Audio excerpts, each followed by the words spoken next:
to continue to pursue superaffluence as we have since World War II, for example.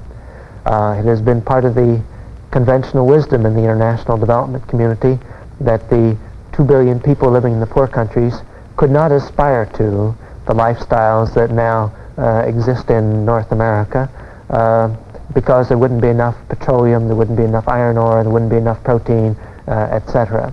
But even while recognizing this, we as Americans have continued the pursuit of superaffluence as though there were no limits to the Earth's resources.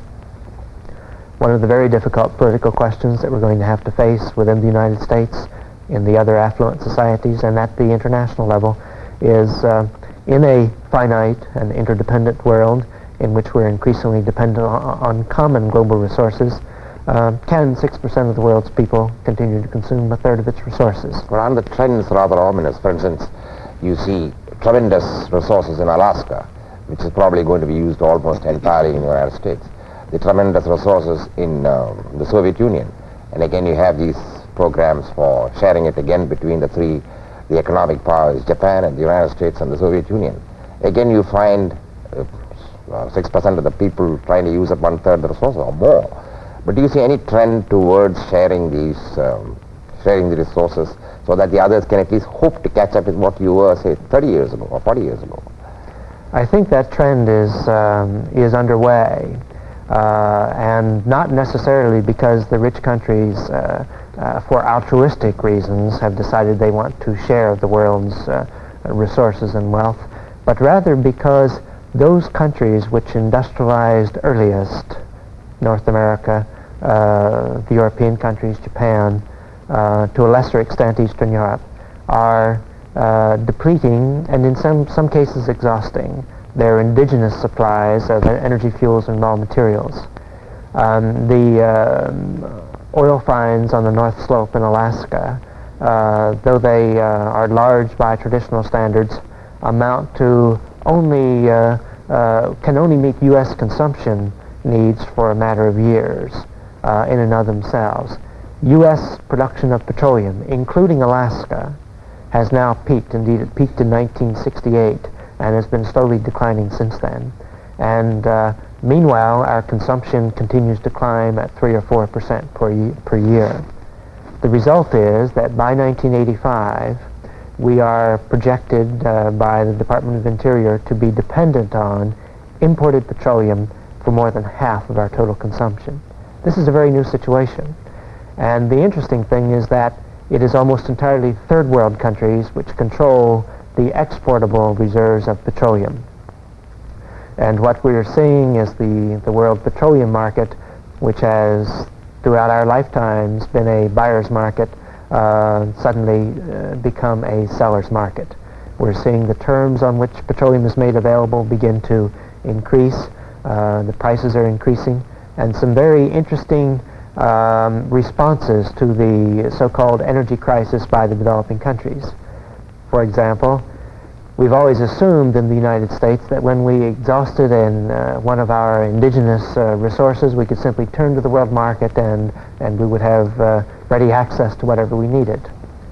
There is now underway in Venezuela a national debate, national political debate, as to whether or not Venezuela should respond to the upsurge in U.S. import demand for petroleum by stepping up its exploration and pumping of oil for shipment to the United States, or whether they should more or less hold the line and conserve this important foreign exchange earning resource which they have, extending it over a longer period of time.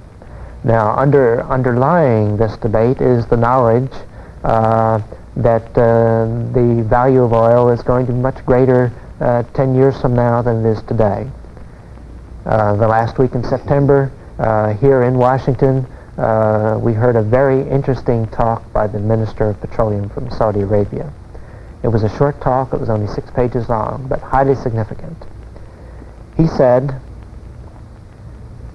in exchange for the guarantee of an uninterrupted flow of petroleum from Saudi Arabia to the United States, the government of Saudi Arabia would like the opportunity to invest in oil refining and distribution facilities in the United States down to the service station level. Now, if he had made that proposal 2 years ago, he would have been laughed out of town. But on this occasion, in these circumstances, he was listened to carefully, both by the U.S. government and by representatives of the petroleum industry. The editorial pages of the Washington Star said, "This chap has made a very interesting proposal. We need to give it serious thought." The reason is that the U.S., because of its growing dependence on external reserves of energy and minerals, is finding itself with a serious balance of payments crisis, one which is going to become worse.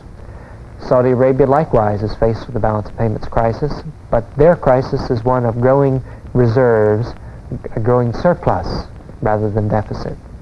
And so we must listen carefully.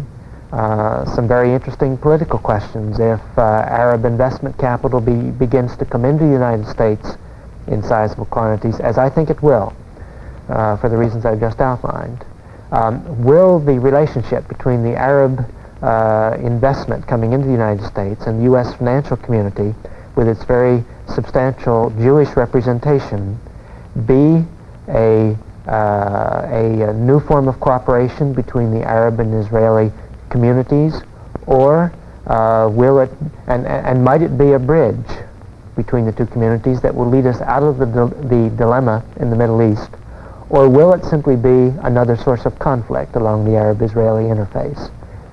These are some of the interesting political questions which now derive from the changing economic situation in the world. Mr. Brown, you have a theory. It's called distribution justice, and the question of the U.S., for example, tapping more than its proportionate share of resources, and the distribution of industrial wealth.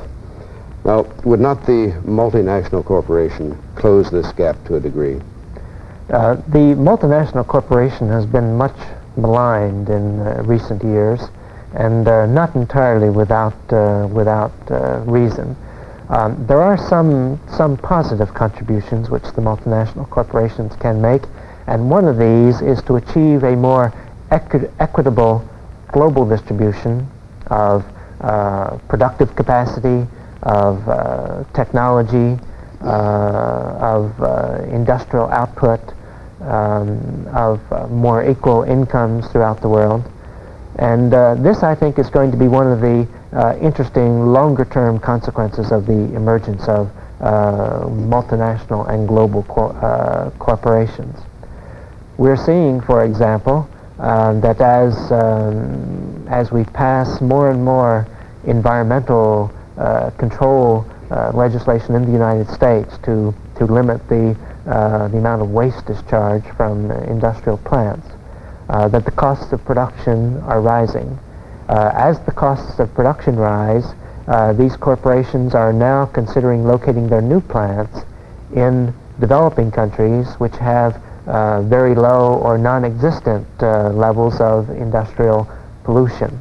And indeed, a number of developing countries see this as a sort of comparative advantage in trying to acquire a greater share of the world's productive capacity.